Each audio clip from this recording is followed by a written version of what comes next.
Hello, this is Tom, aka Gedeon, here for Tabletop Tap Room. We have another Free Friday review where we find something on Drive-Thru RPG that is a pay what you want, pay nothing, free, or a nominal price, $1, $5, something along those lines. So today we are looking at Universal NPC Emulator, UNE. For short, UNE, Universal NPC Emulator. And this is from Conjecture Games by Zach Best with artwork by Matthew Vassie. So we definitely wanted to support a product that was not using AI, and we chose this one. But before we get to that, I just want to say thanks for watching my video. Thanks to my subscribers. And if you've not subscribed, please do consider hitting the like, subscribe, and bell icon. Help me build the channel, and it would be greatly appreciated. But I also want to squeeze in a quick word from my sponsor, Gloomer Games. They're doing a Kickstarter, and we've got a 45-second word here from Professor Dungeon Master about what he thinks about Mystic Days, the Clyde Caldwell edition. You buy Gloomer Games Mystic Days, the Caldwell edition. The Kickstarter includes 4 hardbound books: Monsters and Mayhem, Magic and Treasure, Player's Book, and Adventure Guide. OSR style, 6 classic stats, no character classes, you build the character you want, no initiative to slow things down, no OP characters, and death is always on the table. You roll to cast, failure could lead to an explosive catastrophe, and every weapon is unique. Polearms get the place they deserve with every weapon having a reach modifier, and monsters are bestial and not humanized. With fantastic cover art by Clyde Caldwell, this is old school gaming the way you remember. Links below. So yes, links will be in the show notes. Very excited about this. I want to thank anybody who's clicked on the link off of my video to just even to check out the Kickstarter, because they funded in 84, 82 hours, whatever it was. They've doubled. They're on their way to tripling. So I greatly appreciate you supporting the sponsor who's supporting me.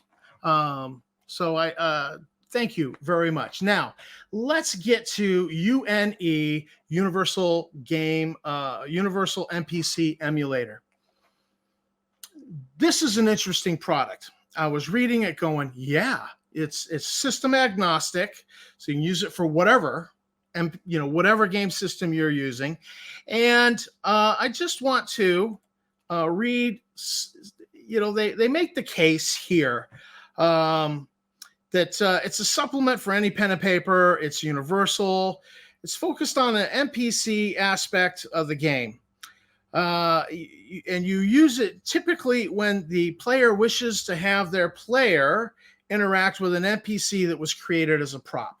Example is given. The players are planning to sneak into an apartment. Neighbor comes outside to smoke a cigarette or, stare at the sky or whatever. That NPC is just a prop, and their whole purpose is to make the sneaking into the apartment harder, or even deter the player characters. So that NPC is just a prop. It's not a fully formed NPC. That's what you would use this for, to very quickly, with a few dice rolls, flesh out an NPC, because the players, rather than just use guile or stealth, might try to talk to this NPC. And suddenly you're like, oh, geez, the NPC's got to have a motivation. I gotta talk for them. You don't have them well thought out. So you're going to just kind of reach for a cliche. And I thought this was absolutely fabulous. Or like if you're playing solo, if you're playing a solo game, this is perfect to flesh out an NPC so that it's not you making up the, because you're a solo player using oracles and emulators, DM emulators to run your game. This is an ideal product. Help you flesh out an NPC so you can say, all right, what would this NPC say?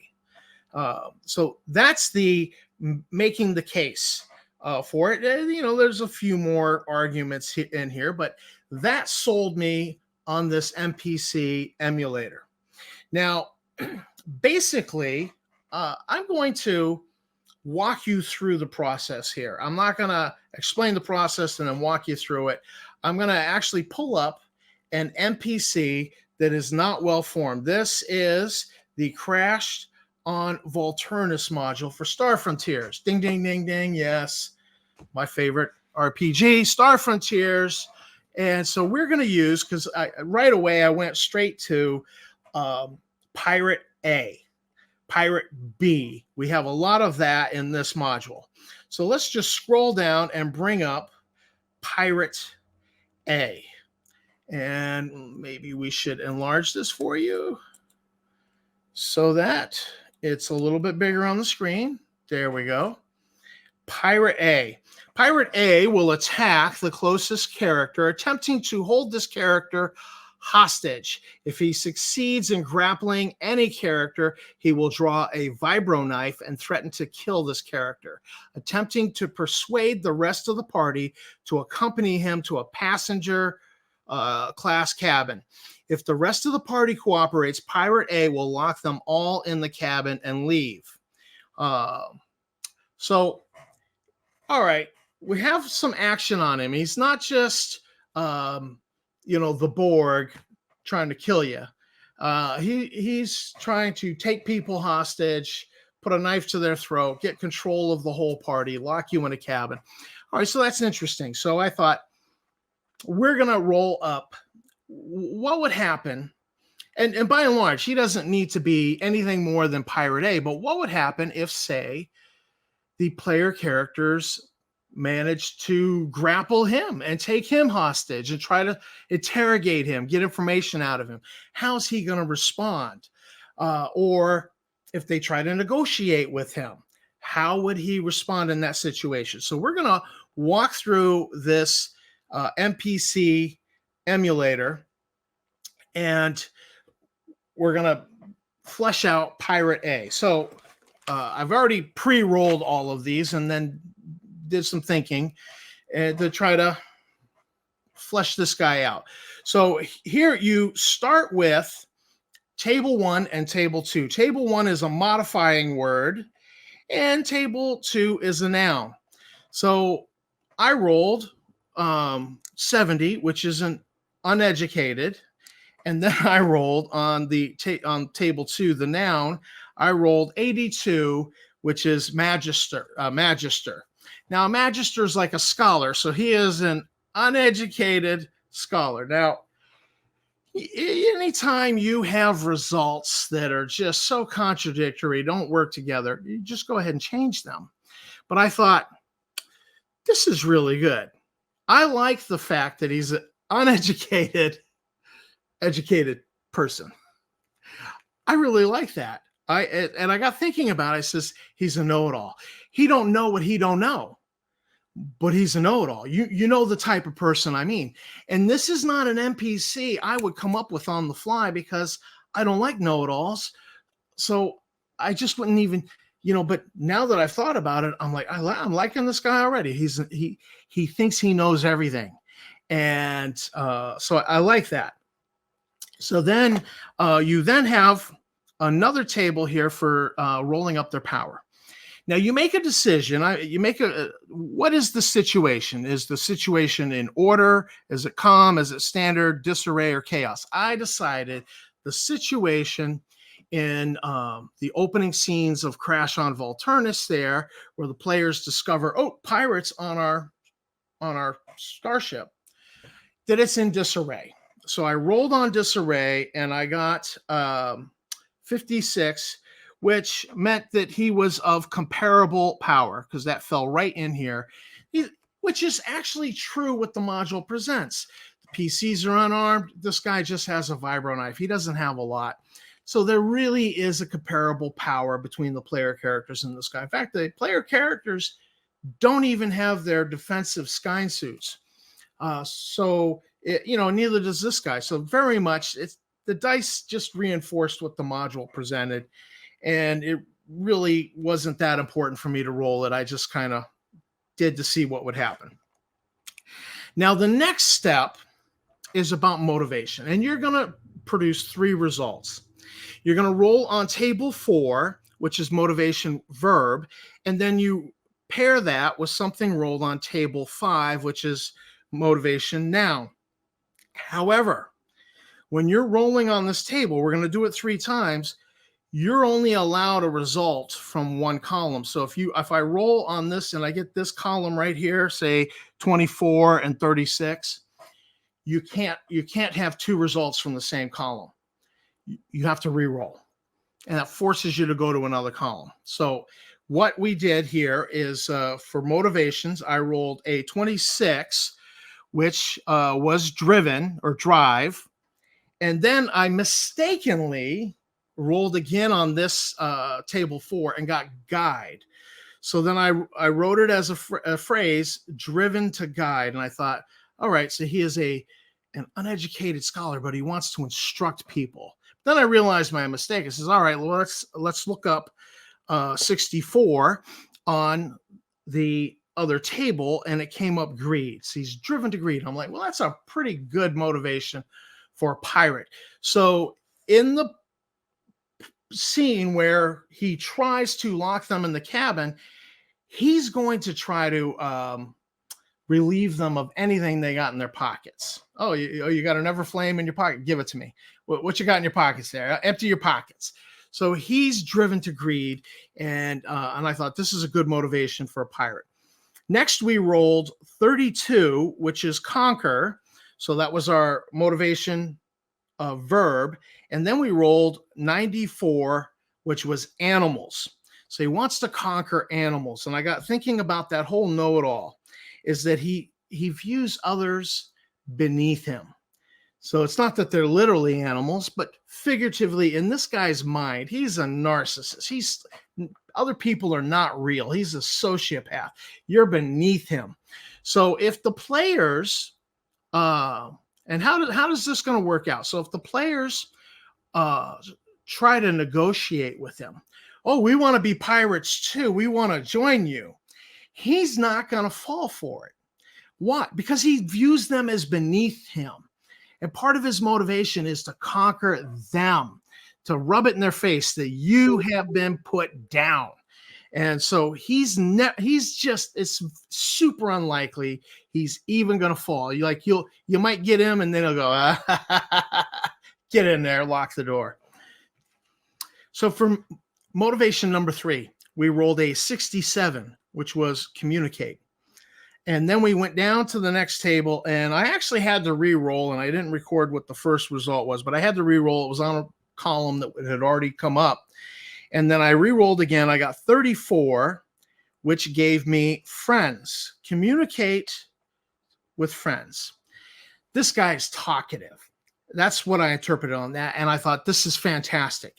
He looks down on others, but he's talkative. He's a know-it-all. And he's talking. He's got to run his mouth. He don't know what he don't know, but he's uneducated scholar. So he thinks he knows something, and he's trying to prove it. And he's just constantly talking and running his mouth to prove that he is smart when he's not. And that already, if I need to have stats for him beyond what the stat block that was in the module, his logic's going to be a little low. It's going to be average or below average. He's not as smart as he thinks he is.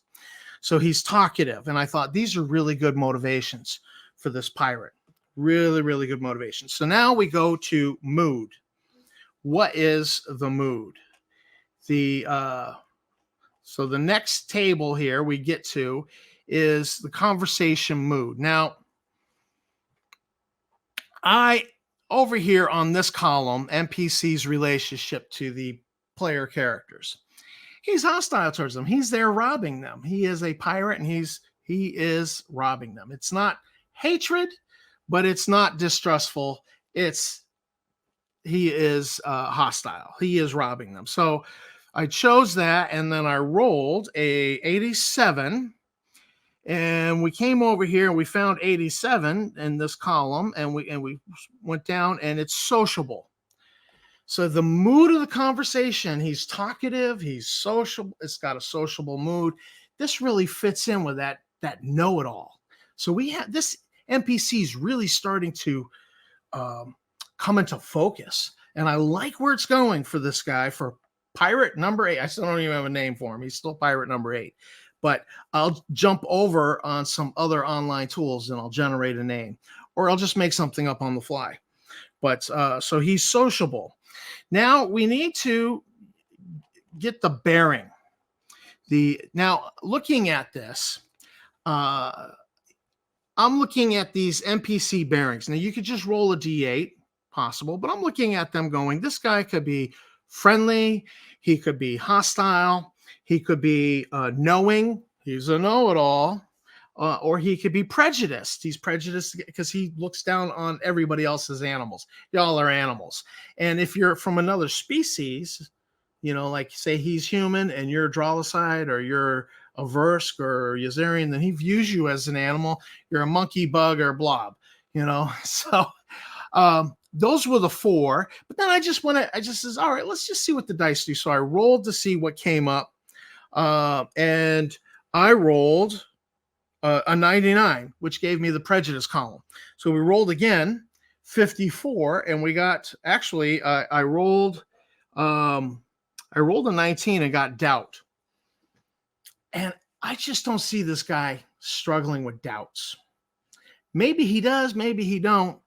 I just didn't like the result doubt. So I rolled again, I got a 54, and that was belief. Beliefs. So what do I do with beliefs for this? And I got thinking about it. It says, yeah, he's talkative, he's a know-it-all, he's trying to impress you. And so his beliefs are that piracy is the ultimate expression of science, evolution, and survival of the fittest. Pirates are like predators and their victims are like herbivores, and this, with him robbing you, it's a demonstration of that belief, that this is what he believes in. So he's trying to push his belief that piracy is a good thing. It's the ultimate expression of science, because I'm a scholar and I don't know my head from a hole in the ground, really. But so this is what I came up with as I was thinking about it. And then I rolled for the focus of the conversation. And the focus of the conversation, I rolled an 03, which was current scene. And I thought, oh, this is perfect. So he's going to be like, see, I'm robbing you. See, that shows how me as a pirate, it's science, it's evolution, pirates, survival of the fittest. We are the ultimate expression of science, and this idea of science being this driving force in the universe, or evolution maybe. So I thought, oh, this is perfect. So this guy is a totally wrapped up NPC. I have a total picture. I know how to play this character. I don't even really have to name him. I'll just, Billy Bob, or, Dingleberry, whatever. I mean, but there's online tools. I can go generate a name easy enough and slap the name on here. In fact, I've already generated a list of names and put them in a notebook. So I would probably have that notebook out if I was playing a solo game to be my resource, or if I was game mastering, would try to, should have that handy and to be able to pull the name, because I've already generated them. I don't even have to go online and generate them. So that's how this would work. And I really like how this pulled together, this NPC, just through dice rolls, random dice rolls. This guy is really a great NPC if the player characters try to talk to him. That he's got motivations, he's got consistent motivations. I know that because part of his motivation is that he wants to conquer the animals, and he views all the other people that he's robbing, or that him and the other pirates are robbing, as animals beneath him. He's a sociopath. He doesn't see them as real people. He's not going to be conned by the player characters going, we want to join you. We want to be pirates too. Whoop, whoop, whoop, whoop. No, he's not going to fall for that. And if you try to persuade him, you're going to have such a negative. There's going to be a big negative, a big penalty on that dice roll. I mean, you're going to have to, like in a D100 system, you'd have to roll like an 01 in Star Frontiers.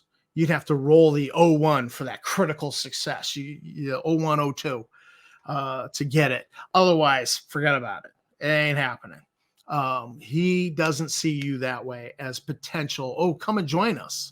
No, he sees you as an animal, and he's motivated by greed. So he also sees you as a mark, and he's like, empty your pockets. He's not just locking you in a cabin. He's looking at what he can gain from you, get over on you. But he's very talkative, and he's got to push his beliefs and prove he's smart and prove he's good. Fragile ego there, a little bit of a fragile ego there. Like, I got, see, I'm robbing you. See, I am robbing you. You are a victim. Therefore, you are an animal, and evolution is the way of the universe. This proves it, me robbing you. It's all gobbledygook, okay? But he is an uneducated scholar. That we rolled that. Totally fits. So I love this. Now, furthermore, looking at this product, as you scroll down, you get down to, this is page 14, 15, 16, and then 17 is just a review of the steps. I totally recommend that you print these, print them, it's 2 pages, and laminate them, and just have them on hand at the table. You'll be able to, once you've done a few, you'll be able to, roll up a character on the fly, wicked quick. And so this is just an 18-page document, and some more examples. It's full of examples, so you can completely follow what they're trying to get you to do. It's easy to use, and it generates great NPCs on the fly that I would not have made up on the fly during the game. Maybe I could have creatively come up with that NPC on my own. I think it would have taken a lot of effort. This, though, these results, and just, all right, how does that work with it? Oh, well, there we go. It all seemed to just flow together and gel into a cohesive NPC. So this product is Tabletop Tap Room approved. I like it. And it is a pay what you want. It's a pay what you want on drive-thru. The links will be in the show notes. Check it out. Consider $1, $2, $3. I think it's well worth $2, $3 easy.